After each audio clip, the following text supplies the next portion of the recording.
Hello and welcome to today's session on segment analysis, the ability to set focus and zoom in and out. My name is Beverly McCarthy and I will be taking you through today's session. I am one of MindBridge's many CPAs on staff here. I'm the Director of Strategic Insights and work closely with clients to understand their needs and how MindBridge can help them.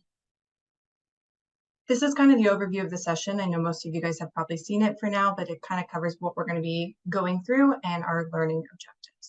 But let's jump into it. So our first polling question, does your company take a data-driven approach to strategic decisions? Always, sometimes, never, unsure. So please take a moment to answer the polling questions. So let's start at the basics, or possibly a refresher for most of you. Segment analysis is when we divide out information from different aspects of the company's financial data. This could include divisions, regions, company codes, just to name a few, even maybe the revenue by product types. Why we typically create segment analysis is with the objective to create a deeper and more focused understanding of the financial statement, such as identifying risk or just increasing our overall understanding of the business.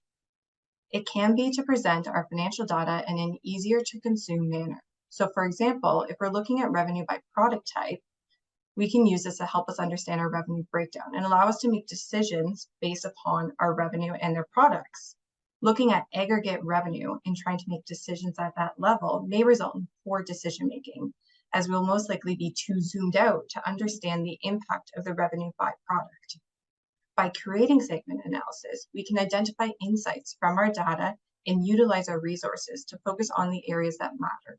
Similar to the example above, looking at revenue based on product, we can continue to zoom into each segment and understand the makeup of our account.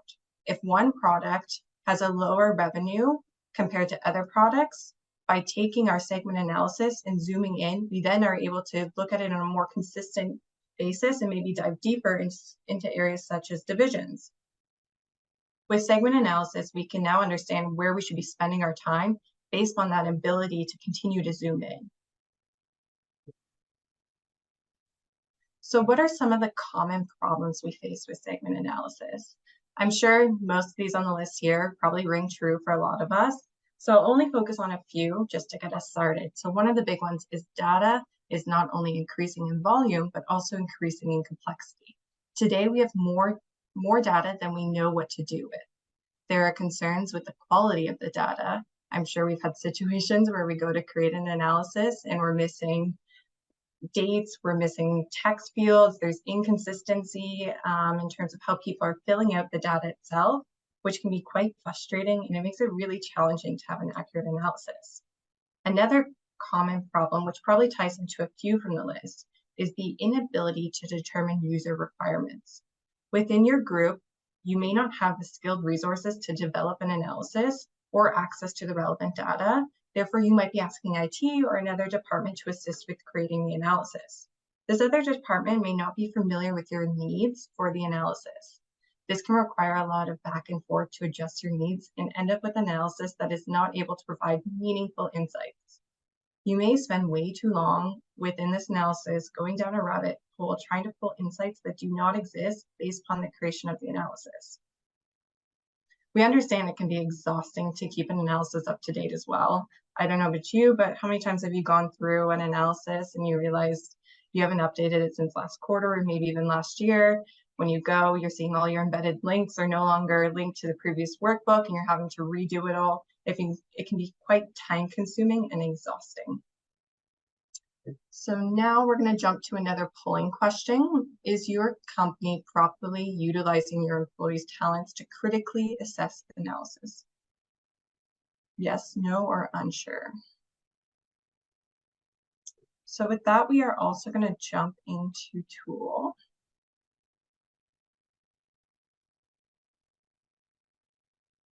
So today we'll be covering off on a few features and functions with MindBridge. I'm really focusing on that ability to zoom in and out within an analysis. So right now we are looking at a demo data set of a fictional company for today's session. So we're going to start with risk segmentation. risk segmentation was designed to allow users to slice and dice their data into segments to get more meaningful insights. You can think of it almost like a massive pivot table where you just continue to build on your own view easily. For example, right now we're looking at risk by account for this sample data set. Within the segment view, you can see the risk for each of the different accounts. You can see the total activity, our total entries, our high, medium, and low risk. We consider high, medium, and low. Typically, high is something that indicates a potential anomaly versus medium risk is typically an indicator that there's complexity within the transactions within that account. When we're looking at low risk, it's typically less complex and more reoccurring in nature. In terms of what we use for our risk score, I'm sure throughout your sessions you've heard plenty about our control points, but that's what goes into that risk scoring. So that rare flow that you've probably heard about, outlier, unusual amounts, two-digit Benford, these are all the different control points that are going into that risk scoring. Let's jump into a view that might be a bit more interesting. We'll keep it still pretty simple to start, but if we were looking at risk by user, with risk by user, we can see for this company all the different users that are posting within this general ledger. From there, we can see the high, medium, and low. Let's sort maybe to look at what's considered our higher risk. So initially, we have, for example, a CFO, an AR clerk. Let's dive into our payroll clerk just to get a better understanding of the entries that they're posting. So if we click into this view summary, we can see we are clicked into our payroll. From there, we can see our value risk over time, which then we can continue to dive in. And maybe it's something where we only want to look at those high risk transactions for this individual. Maybe we want to layer in those mediums. So as we mentioned, when we're looking at those medium, it's more complex in nature. From there, we can see the different control points that are triggering for this user. We can start diving into risk by different areas for the user as well. So maybe it's something where we want to look at the type codes associated with this user. We can see where they're posting. So journal entries, most likely manual journal entries seems to be a good makeup of what they're posting. Then we also have our risk by value. So all of this, again, can quickly be done just by clicking in and driving deeper into it. That was just a very basic example. If we wanted to complicate it a bit more and build out a new segment view, we can jump in and let's create one for risk by user by type code. So we just layer in the additional type code here. And now we have a segment view where it looks kind of similar initially, but we can continue to drill in. So as I mentioned for that payroll clerk, we can see the two different type codes that they're posting to. The same thing for our CFO, for example. We can see where they're posting. We can see that they're posting to, it looks like 5 different type codes. From there, we can drill into them and kind of understand where the risk lies within those different type codes. So clicking in again, we have that value. So maybe we want to not look at the low and just that high in the medium. From there, again, continuing to jump in. Maybe we want to look at based on the region. It looks like our CFO is only posting in one region. It might beg the question of why are they only posting one region, to get a better understanding of that. Maybe it's part of their review process. Maybe there's a threshold associated with it, but it just starts to really walk us down that trail of which questions to ask to better understand what is going on within the data set. Same thing with risk by dollar amount. Again, we have where we can look at the total value. We can look at it based upon risk score. We can continue to change our view and how we're looking at the different areas. So in terms of practicality and what this could really be used for when we think about it, when we're drilling into these more complex areas, so something like a user, it might identify areas where there needs to be additional training or oversight associated with our users. If we're seeing a lot of medium to high risk transactions being posted by an AR or an AP clerk, it might indicate the fact that there might be more training required to make sure there's enough oversight and there's enough process surrounding how they are posting their entries. The same thing goes for, we can start drilling into based upon user type code and maybe the accounts they're posting to. So it might be something where we're seeing our AR clerk posting in our payables. At that point, it begs the question of why is an AR clerk posting in payables, which indicates that maybe they're not understanding the entries they're posting, or potentially there could be something fraudulent going on there that we might want to review. This could also be done for cost centers. So if we wanted to dive into which cost centers our employees are posting to, there may be certain cost centers they're authorized to approve to. So at that point, it might identify that.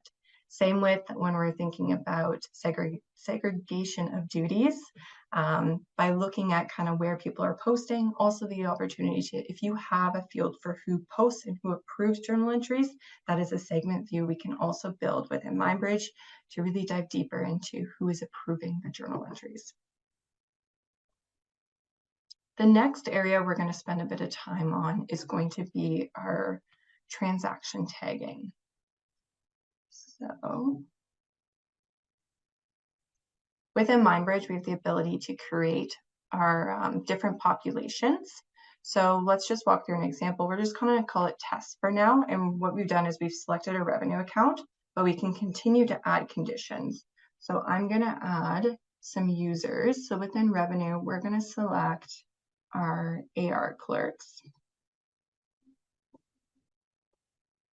And then from there, I can generate a quick little stat that will show us, again, the total entries, gross activity, debits, credits, MindBridge score, percentage of medium, high, low risk, just a lot of basic information as we continue to generate that. We're going to create that population. And so now when we go to our risk segmentation, we will generate that quickly, which will take a few seconds. But now what we can do is we can jump back into our risk segmentation. And from here, we can build out another segment view. So maybe we want to dive into a segment where we are going to look at risk example. Let's jump into the regions, and we will save that.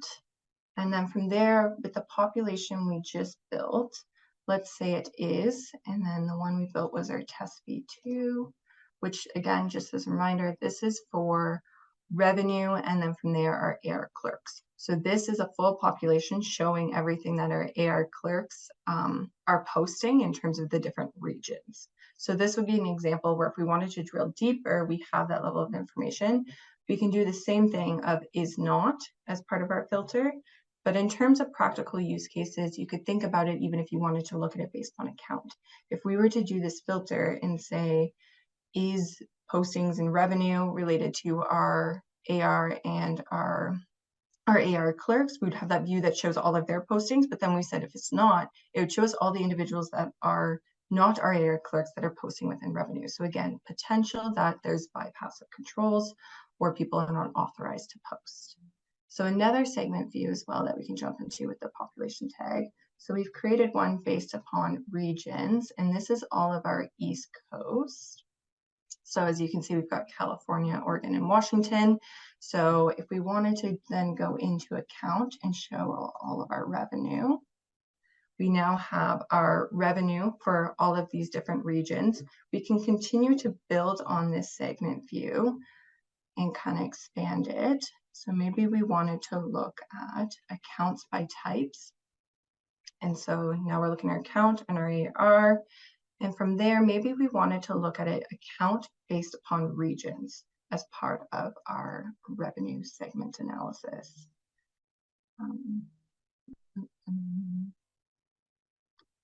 So let's build that one. Account by region. And there we'll remove these two and we'll add our account level 4, and then we'll add the region as well. And we'll save that.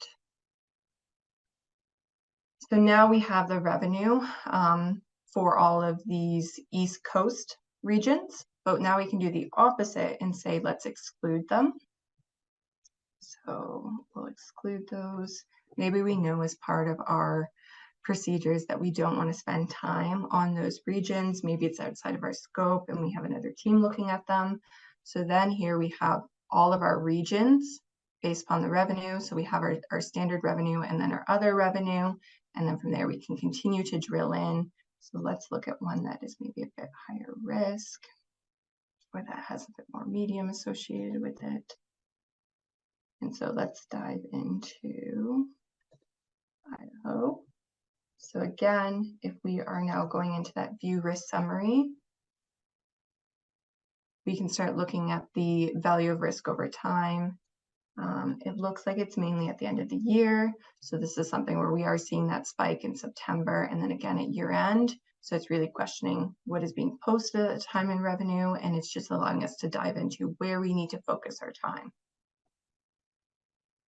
If you think about your data set and kind of other areas that you might be able to leverage our risk segmentation and building different analysis, typically you might do it over revenue, but you also might want to do it over transaction types, profit centers, business units.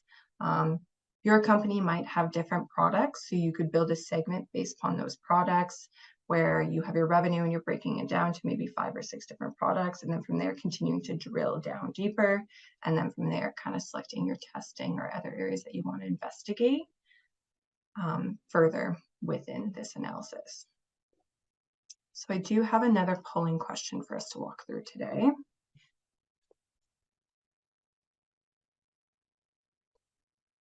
So our last polling question, do you feel confident your company is adequately zooming in and out of your analyses? 1 is very confident, 2 is somewhat confident, 3 is not confident, and 4 is unsure. So I'll give you guys a few seconds to answer that one.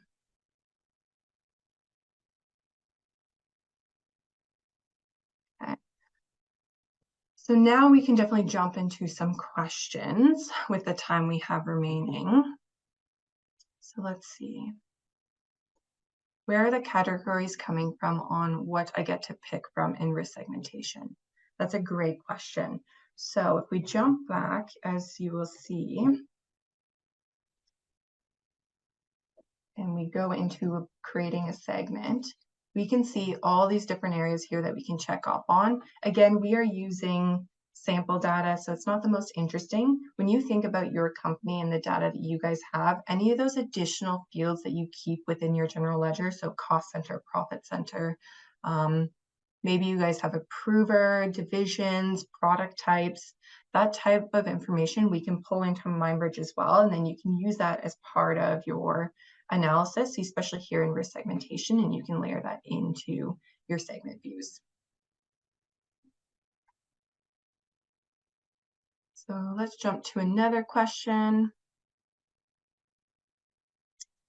Can I break apart the data based on a company ID code as we operate segments for our financial statements reporting and want to know my risk via reportable segments? Yes, so you're able to, again, slice and dice that data any way that you see fit. Any of the information, again, in terms of from your general ledger, you can build that out in the different segment views. And then from there, with the filters on the top, you can continue to filter down so that way you're getting to the level of detail you need to. So one of the filters I applied here was for the account of revenue. But if you have your company codes, you can look at it. So maybe you only want to look at the revenue based on certain company codes. You just select those off, and then that way what you're looking at for revenue will just be for those company codes.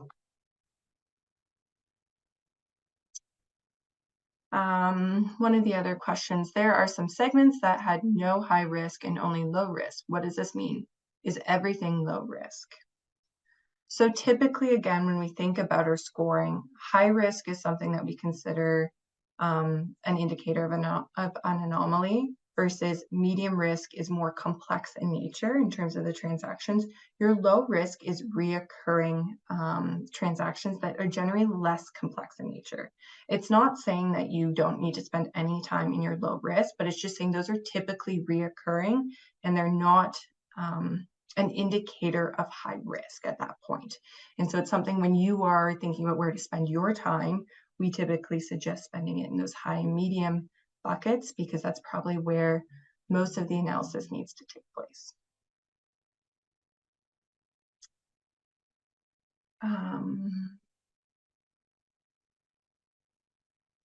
one of the other questions, can I get all the transactions that make up all the items that show in different segments and export those to send to someone to look into more?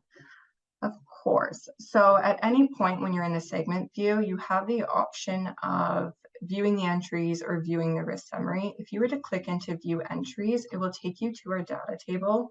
From here, you can either select certain ones or you can select all of them. And then within the action buttons, you can export. And when you export it, it will export to Excel, and then you can share it with whether it's somebody else in the team, or maybe you need to send it to somebody else in a different department to answer some of the questions. So all of that can be done as well. You also have the ability to add the items to a task, and then a task will create it within our task here, and then you can actually assign it out to other team members. If it's something where you think these need to be reviewed further, just assign it out to a team member to look into.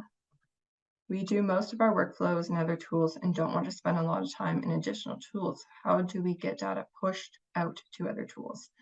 So MindBridge actually has an API. So with our API, what you can do is you can leverage that to push the data out to, for example, Power BI or other tools that you guys are using. So if you have standard formats of the reports that you guys would like, again, just extracting that information out, then you can use that in your standard reporting.